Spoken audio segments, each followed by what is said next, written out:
वेदव्य होकर नहीं जाती, अखंड सुभागवती होकर जाती। वो 7 चीज मूल भगवत चित्त का स्मरण करने वाली शंकर स्वयं ऋषिका से कह रहे हैं, तू कर्म का भोग जरूर भोग रही है पर तेरा सात्वित्व की रक्षा स्वयं जगत जननी करेगी, तो चिंता ना करिएगा, तो चिंता बिल्कुल ना करना, स्वयं जगदम्बा करेगी। और आया समय भगवान शिव का जो शिवलिंग, छोटा सा शिवलिंग, बिल्कुल छोटा सा, जिसका पूजन ऋषि का रोज करते।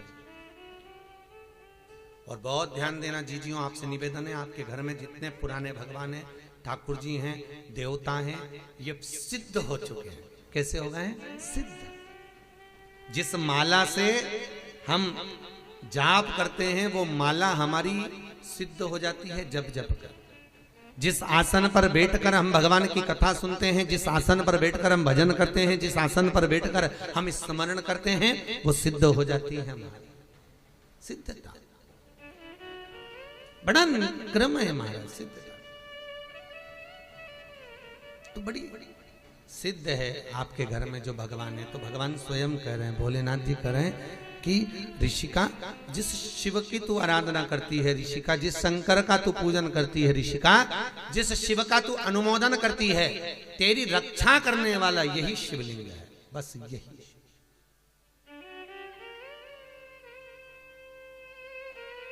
वही शिव।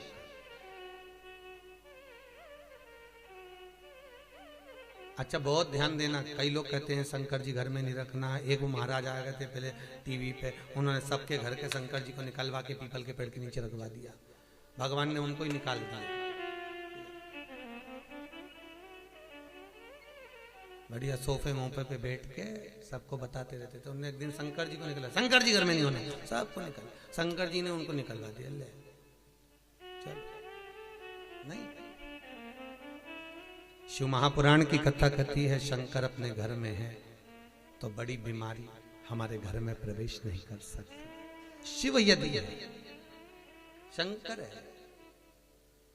आप लोगों ने कभी वास्तु शास्त्रियों से मिले, वास्तु की जो बताते हैं टिप्स वगैरह, तो वो घर में आपको कहते हैं घर के अंदर जो मंदिर होता है उस मंदिर में शिखर नहीं होना चाहिए। बोलते कि नहीं बोलते? शिखर नहीं होना। क्यों कहते? कभी उन वास्तु शास्त्रियों से पूछा कि मंदिर घर में है तो मंदिर में शिखर क्यों नहीं होना चाहिए? तो वो वास्तु शास्त्री कहेंगे कि घर में अगर शंकर का शिवलिंग है तो शिखर की जरूरत ही नहीं है। अपने घर का आखिरी चोर, जो आखिरी का चोर होगा, वो शिखर का ही काम करेगा और जगत का भी कल्याण करेगा। वो जगत का हित करने वाला शिखर।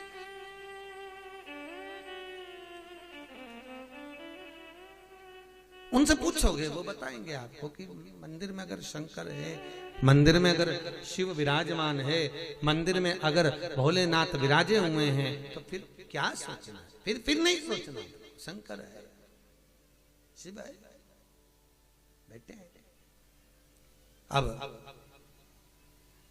एक दिन ऋषि का शिव की आराधना में लगी थी, युवानी अवस्था हो गई, और युवानी अवस्था में जब जवान हो गई, बड़ी सुंदर थी वो, अति रमणीय, अति सुंदर, बहुत सुंदर, बहुत सुंदर। और इतनी सुंदर ऋषिका, इतनी सुंदर थी, शिव का भजन कर रही थी। वहीं पर एक मूड नाम का राक्षस है। क्या नाम था उसका? मूड।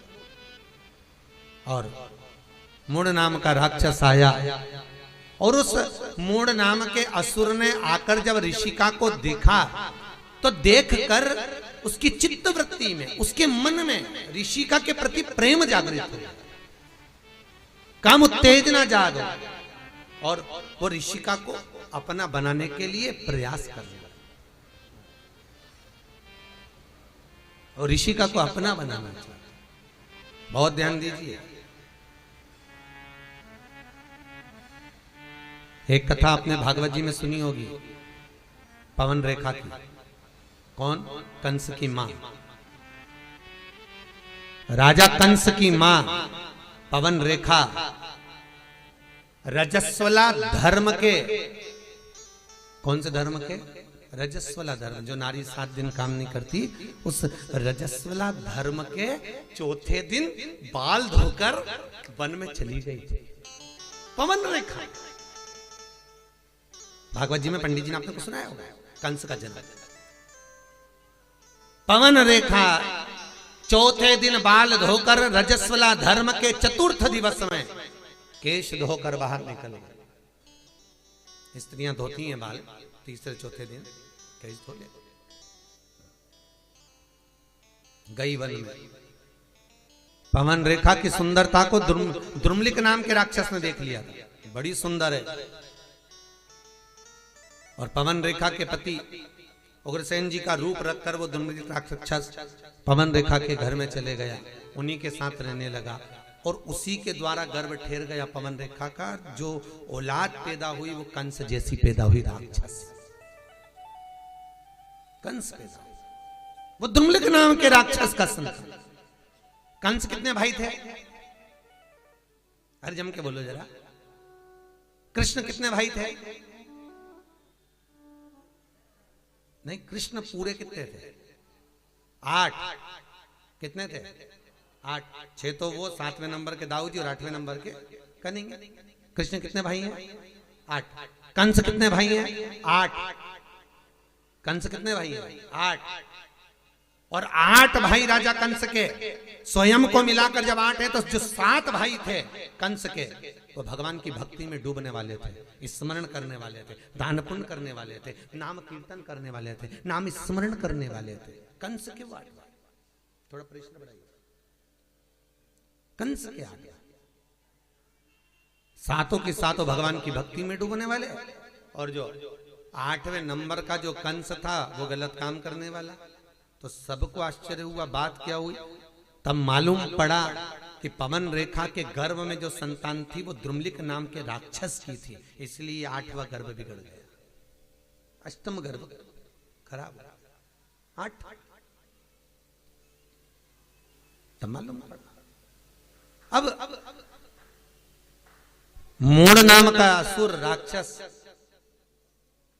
ऋषिका को अपना बनाना चाहता था, ऋषि का भजन में डूबी हुई थी। बहुत ध्यान देना साहब, राजा श्वेत भजन में डूबे, मृत्यु देवी को भी मरना पड़ा था, यमराज के भी प्राण छूट गए थे महाराज, यमराज के, राजा श्वेत के कारण।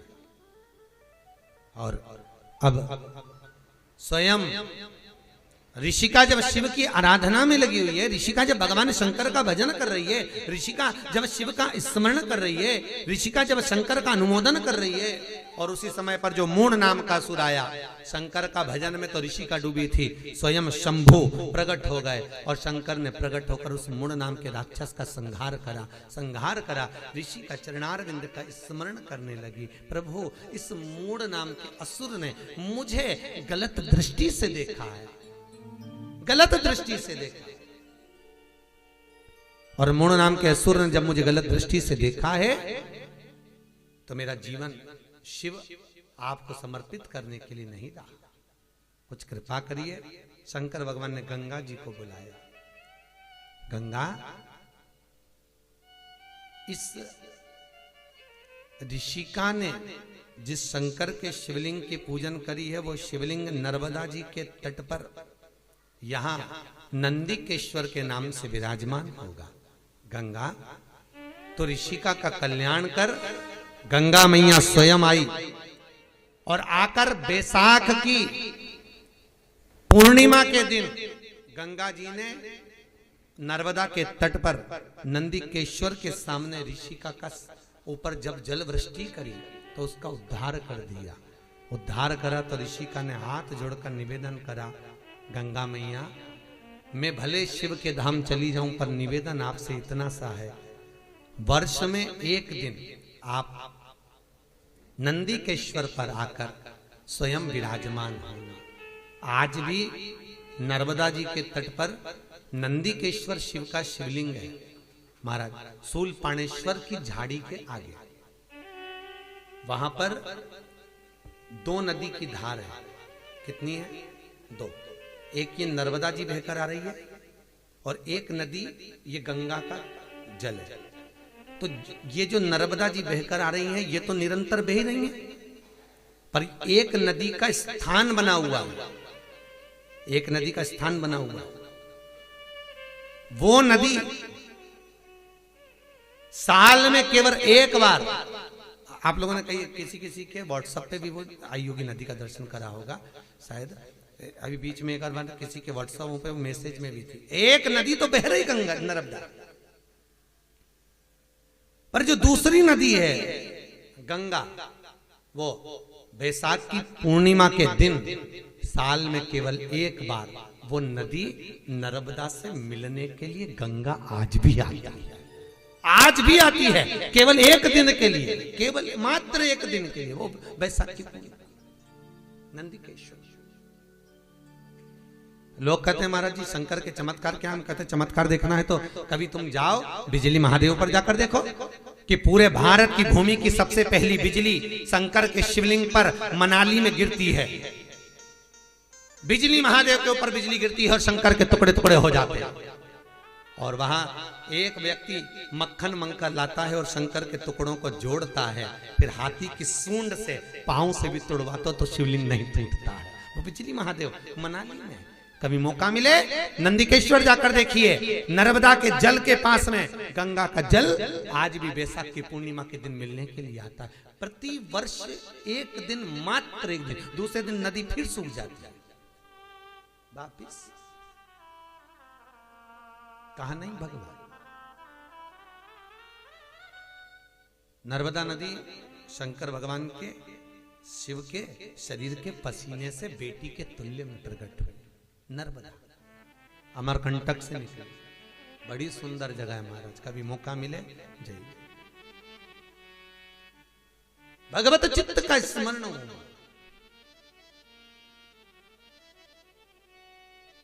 पूरी दुनिया में सारे शिवलिंग पर चढ़ाई हुई वस्तु को नहीं खाया जाता, पर नर्मदेश्वर नर्मदा के जल से निकला हुआ शिवलिंग पर चढ़ी हुई वस्तु खाई जा सकती है, वस्तु पाई जा सकती है, उसका स्मरण किया जा सकता है।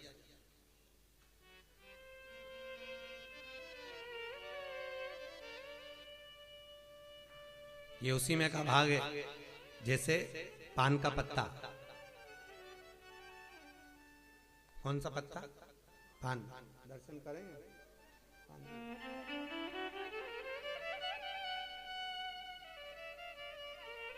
ये पान का पत्ता। इस पान के पत्ते पर ये, इसका जन्म कहाँ हुआ आपको मालूम होगा ना? पान का जन्म कहाँ हुआ है? अमृत, जो मंथन में अमृत का कलश निकला था, उस कलश को असुरों ने देवताओं से छुपाकर इंद्र जिस खंबे से बनता था उस खंबे के पास में कलश को छुपाया। वहीं कलश को रखे रखे उस कलश की बूंद नीचे टपक गई थी, तो पृथ्वी से संसर्ग होकर एक बेल उत्पन्न हो गई थी। उस बेल से ये पान का पत्ता उत्पन्न हुआ था। इसलिए पूजन में पान की बड़ी महत्वता होती है महाराज। अमृत का पर इसमें कामता का निवास हो गया। कामता को देखकर दरिद्रता देवी इसमें प्रवेश कर गई। तो दरिद्रता देवी ने कहा इसमें मेरा निवास होगा। देवताओं ने कहा ये तो देवताओं पे भी चढ़ेगा, सबको प्रिय रहेगा ये बीड़ा, ये पान।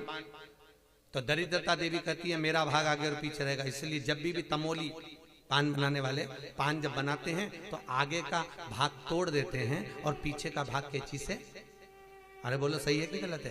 तो कई बच्चे पूछते हैं मम्मी इसको पीछे से क्यों काटा, आगे से क्यों काटा, बीच में तो काटा ही नहीं। तो उसका कारण केवल इतना है, इसमें दरिद्रता का जो भाग है वो दो भाग है।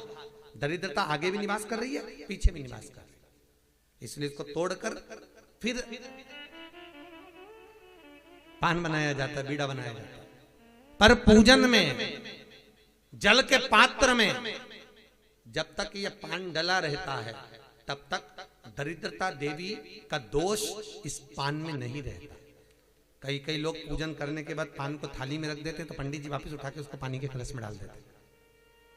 डालते कि नहीं डालते? वापिस पानी के कलश में, क्योंकि अलग रहेगा तो दरिद्रता का भाव रहेगा, उसमें डला रहेगा। तुम किसी तमोली की दुकानों पर भी जाकर देखना, जो पान बेचते हैं, वो अगर पान का ढेर रखेंगे तो बार बार पान पर पानी का छींटा देते रहेंगे।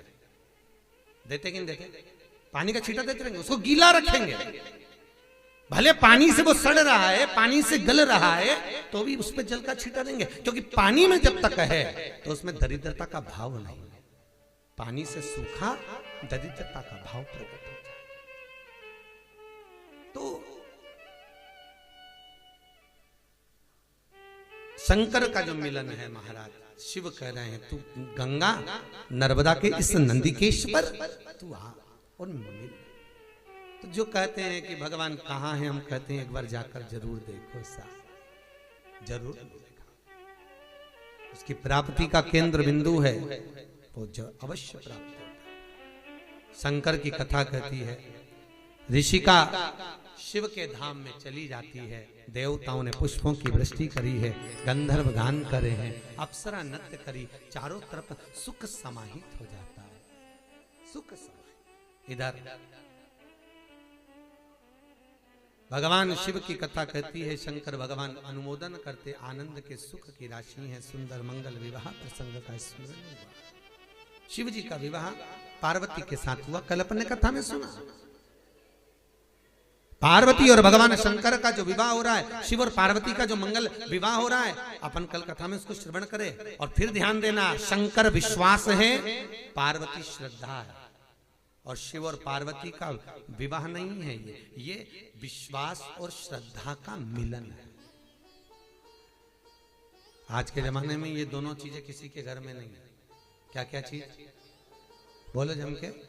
विश्वास और श्रद्धा, ये दोनों चीज लोगों के घर से चली गई। ना विश्वास रहा ना श्रद्धा रहा। भाई भाई पे विश्वास नहीं करता, देवरानी जेठानी पे विश्वास नहीं करे, जेठानी देवरानी पे नहीं करे, सास बहू पे नहीं करे, बहू सास पे नहीं करे। और जरा विचार करो, कितना विश्वास था पहले के समय में, कितना विश्वास। और आज भी जितना विश्वास सास के मन में बहू के प्रति रहता है, उतना बहू के मन में सास के प्रति नहीं।